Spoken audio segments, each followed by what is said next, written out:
Hey guys, welcome back. Today we're looking at this Masonic knife that I got. I got it off of eBay. It was about $25, and I really like the design. So there you have the Freemason logo they have. This is how the knife is. It's about 6 inches when it's closed and about 12 inches when it's open, give or take.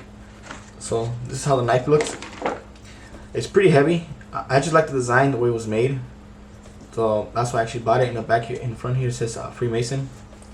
So what you do is that you take this off, it's a clip, and then you open it like this, and you push it down, and there's your knife.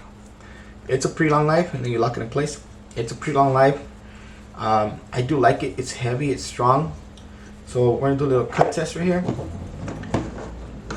And amazing, right? Yeah, so it's not that sharp as you see here. But obviously it looks more for like stabbing, I guess you could say that. But to cut, it's not that strong, not that sharp at all. So knife, like as a knife, it's not that great. Yeah, it's not that sharp. The blade was pretty thick here, so I don't believe it's for cutting anything. It's more for it's more for stabbing, unfortunately. But so that's how it's open. Then when you want to close it, you take the little clip out, and then you just push up on these, and it closes, and then you close that right there. Like I said, it was $25. Not the best knife out there. Obviously, it doesn't cut, but I like the design.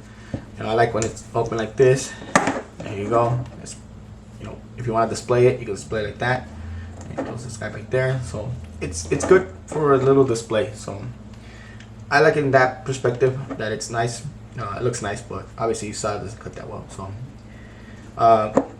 for this knife, you know, like I said, only if you like the design. For cutting, not good, but overall the design is good. So I will be keeping this one put on display just like this. So thank you guys for watching. Like, subscribe, and share please, and I'll see you guys in the next video.